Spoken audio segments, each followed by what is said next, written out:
नमस्कार दोस्तों। देखिए आज आप लोगों को एक ऐसी टेक्निक बताने वाला हूं जो सुनिश्चित रूप से उन सभी विद्यार्थियों के लिए उपयोगी हो सकती है जिनको पहले वाली बहुत सारी रणनीतियां बताई गई है। उनमें से किसी भी रणनीति के द्वारा वो लोग जो है अपने पूरे समय को नहीं दे पा रहे हैं और अपने आप की तैयारी उस लेवल की नहीं कर पा रहे हैं। और उनके लिए भी फ़ायदेमंद है जो ऑलरेडी किसी एक अच्छी रणनीति को जो पहले मैंने बताई है उसको देख करके उसके अकॉर्डिंग पढ़ रहा है, तो उसके लिए भी ये अपने आप में महत्वपूर्ण है। दोस्तों, क्या है, मैं क्या बताने वाला हूँ, सबसे बड़ी बात तो ये है कि बहुत सारे विद्यार्थी जो है वो बार बार पूछते हैं कि जो रणनीति है उसके अंदर बहुत समय जो है देना पड़ता है, कई गृहिणियाँ होती है जो समय नहीं दे पाती है, कई ऐसे स्टूडेंट भी विशेष रूप से जो कहीं से कोचिंग कर रहे हैं तो कई घंटे तक तो कोचिंग सेंटर्स में रहते हैं, फिर उसके बाद में उनको इतना टाइम नहीं मिलता है कि उस रणनीति के अकॉर्डिंग वो कुछ कर ले। तो इसके लिए मैं पिछले कम से कम 10 से 15 दिन से बहुत प्रयास कर रहा था कि क्या इसका तोड़ हो सकता है और क्या इसका ऐसा उपाय हो सकता है कि स्टूडेंट उससे भी कम समय के अंदर एक बेहतर स्टडी करते हुए 100% सफलता को प्राप्त कर ले।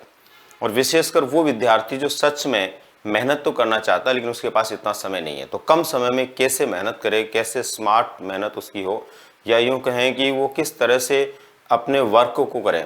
दो तरह के वर्क होते हैं, हार्ड वर्क और स्मार्ट वर्क। तो स्मार्ट वर्क करके कैसे वो सफल हो जाएं, इसको लेकर मैं कई दिनों से प्रयास कर रहा था।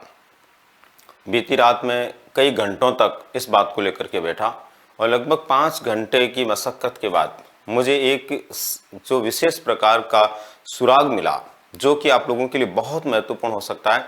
वो क्या है उसको एक बार आपको समझना है और फिर उसके अकॉर्डिंग आपको अपनी तैयारी को करते हुए हर हाल में सफल होना है।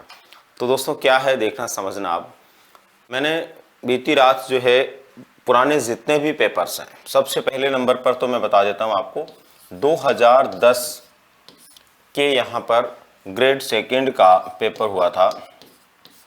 वहाँ से लेकर के मैंने 2022 पीटीआई का जो अभी पेपर हुआ है वहाँ तक के जो परीक्षाएं हुई है, कौन कौन सी, देखिए मैं उसको लिख करके लाया हूँ। शिक्षक भर्ती, जितने भी इस दौर में शिक्षक भर्ती परीक्षाएं हुई है वो, इस दौर के अंदर आरएस के लिए जो एग्ज़ाम हुए हैं वो, इस दौर में पटवार के लिए एग्ज़ाम हुए हैं वो, इस दौर में पुलिस के लिए जो एग्ज़ाम हुए हैं वो, और इसके अलावा जो है वन विभाग।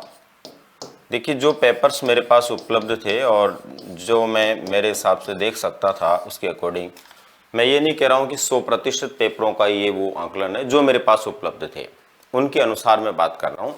तो दोस्तों, समझना मेरी बात को, आप मैं क्या कहना चाह रहा हूँ, ध्यान से आप सुनोगे समझोगे तो आपको बात समझ में आएगी। दरअसल इसमें मैंने क्या किया, इन दौर में यानी कि 2010 से लेकर के 2022 तक ये जो परीक्षाएं हुई, शिक्षक भर्ती है जिसमें पीटीआई भी आ जाएगी, थर्ड ग्रेड सेकंड ग्रेड जो भी हुई है सब, और इसके अलावा जो आरएस पटवार पुलिस वन विभाग सब, ये जो परीक्षाएं हुई है उन सभी परीक्षाओं में जो प्रश्न पूछे गए उन प्रश्नों को मैंने गौर से देखा और एक एक प्रश्न के बारे में एक निष्कर्ष निकाला। तो देखिए, सबसे पहले मैंने इसमें देखा लोक देवता। लोक देवता आपके एक टॉपिक होता है जीके में, जो ज़्यादातर पाठ्यक्रम जितने भी ये हैं इनमें ये पूछा गया। इसके अंदर देखिए, लोक देवता में इन सब के अंदर जो पूछे गए जो प्रश्न हैं उनके अनुसार 43 बार लोक देवता में से इन परीक्षाओं में 43 बार प्रश्न पूछा गया। कितनी बार पूछा गया? 43 बार प्रश्न पूछा गया। ठीक है, अब ये 43 बार प्रश्न पूछे गए तो 43 प्रश्न नहीं आए। प्रश्न तो 43 बार पूछा गया, ध्यान समझना, 43 बार पूछा गया, लेकिन प्रश्न जो है 43 बार नहीं आए। अब प्रश्न 43 बार पूछा गया पर 43 बार नहीं आया, ऐसे कैसे हुआ? ऐसे इसलिए हुआ दोस्तों, अब समझना कि इसमें 10 प्रश्न ऐसे हैं, 10 प्रश्न जो 3 बार रिपीट हो चुके हैं। एक ही प्रश्न 3 बार अलग अलग परीक्षाओं में आ गया। प्रश्न एक ही है, वो 3 अलग अलग परीक्षाओं में आ गया। ऐसे 10 प्रश्न है 43 में से। इसका मतलब ये कितने हो गए? 30 प्रश्न, 30 बार। 30 बार तो केवल 10 ही प्रश्न आए। और देखिए आप, 4 प्रश्न ऐसे थे, 4 प्रश्न ऐसे थे दोस्तों जो 2-2 बार रिपीट हुए। 4 प्रश्न ऐसे थे जो 2-2 बार रिपीट हुए, मतलब ये हुआ कि 4 बार, ये 4 प्रश्न थे, 8 बार हो गए। ये 8 बार आ गए कितने प्रश्न? 4 प्रश्न। उसके बाद में देखिए 5 प्रश्न ऐसे थे जो अब तक एक एक बार आए। अब आप मेरी बात को समझ रहे होंगे कि ये 43 हो गए। यहाँ पर प्रश्न तो 43 बार पूछे गए। प्रश्न कितने बार पूछे गए? 43 बार। लेकिन टोटल प्रश्न आए कितने जो बार बार पूछे गए? वो थे 19। कितने थे? 19। 19 में से भी देखो आप इन 5 प्रश्नों को आप हटा दीजिए। ये जो 5 प्रश्न है इनको हटा दीजिए, क्योंकि इन 5 प्रश्नों का अभी तक रिपीटेशन नहीं हुआ। लेकिन बाकी इसमें से 5 हटाने के बाद में जो बचे वो कितने बचे? 14 प्रश्न। और 14 प्रश्न ऐसे हैं जो बार बार रिपीट हो चुके हैं। इसका मतलब ये हुआ कि 19 में से 14 प्रश्न बार बार रिपीट हुए। इसका मतलब 73% रिपीटेशन हो रहा है। 73% क्या होता है प्रश्नों का रिपीटेशन, अगर पुरानी परीक्षाओं के पेपर्स के आधार पर हम देखें तो। ये तो हुआ इस टॉपिक में। 2 टॉपिक के आधार पे मैं आपको जो है एक ये बहुत ही जबरदस्त विश्लेषण बता रहा हूं, अगर आप मेरी बात समझ पा रहे हैं तो। दूसरा देखना आप, दूसरा टॉपिक मैंने लिया था चौहान वंश। जनरली चौहान वंश जो विभिन्न परीक्षाओं में पूछा जाता रहा है, चौहान वंश में इन परीक्षाओं में जो मैंने बताया अब तक, उनमें दोस्तों 14 बार प्रश्न पूछा गया। कितने बार पूछा गया?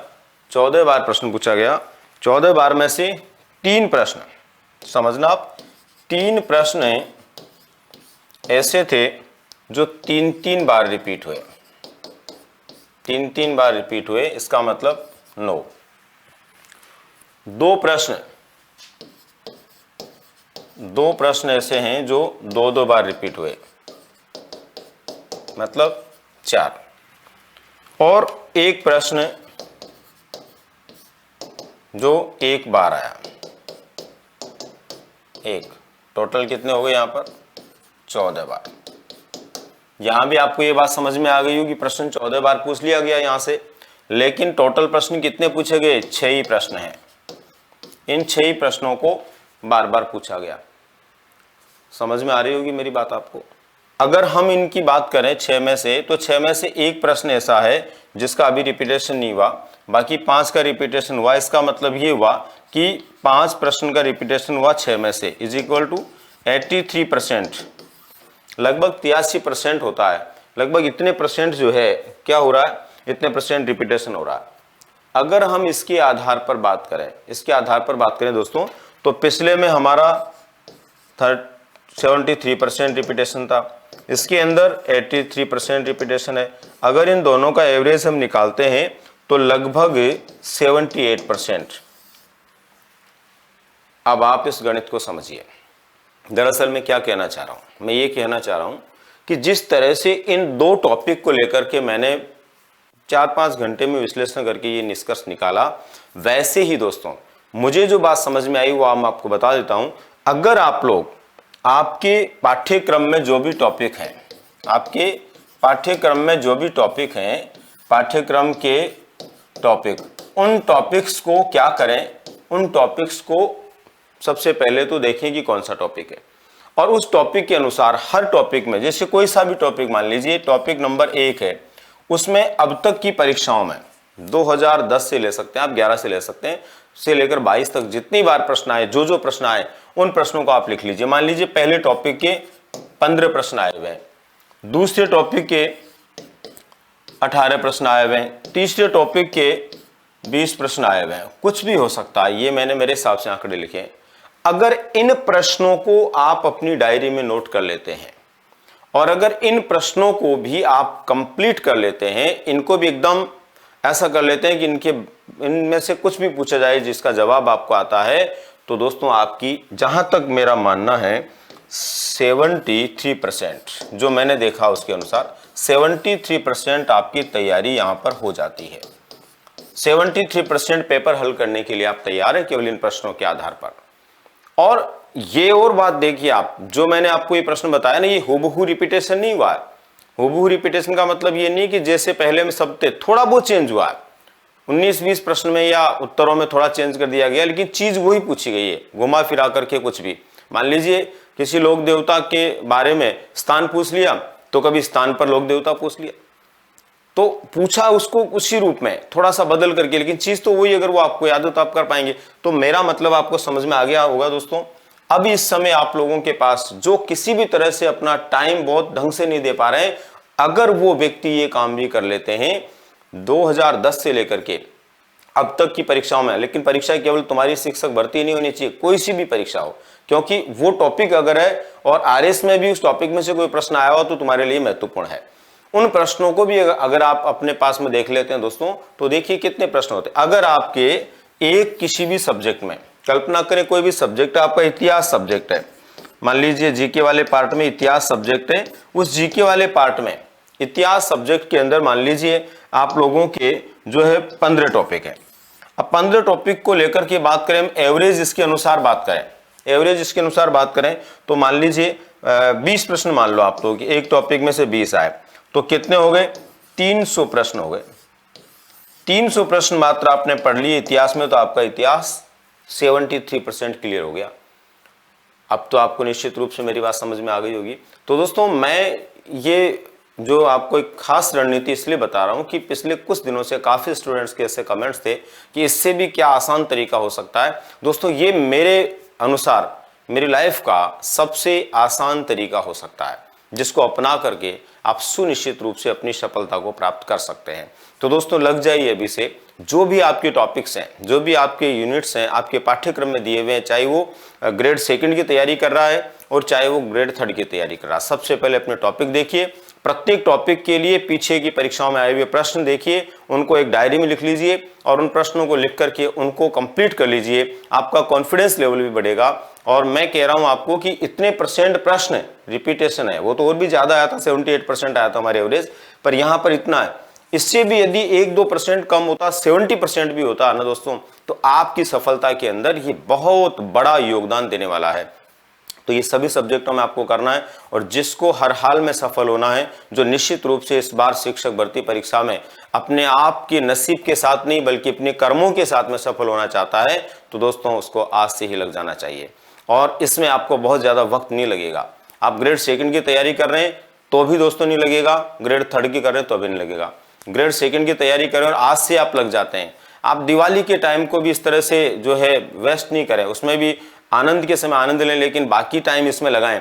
और आप 15 दिन के अंदर, मैं कह सकता हूं 15 दिन के अंदर, क्योंकि मैंने आज 5 घंटे के अंदर, जबकि मुझे कोई परीक्षा नहीं देनी थी, फिर भी मैंने उन सबको एक एक को देखा, सिर्फ इसलिए कि क्या मैं जो कहने जा रहा हूं वो सही है, क्या मैं बताने जा रहा हूं वो सही है, इसलिए मैंने उनको देखा।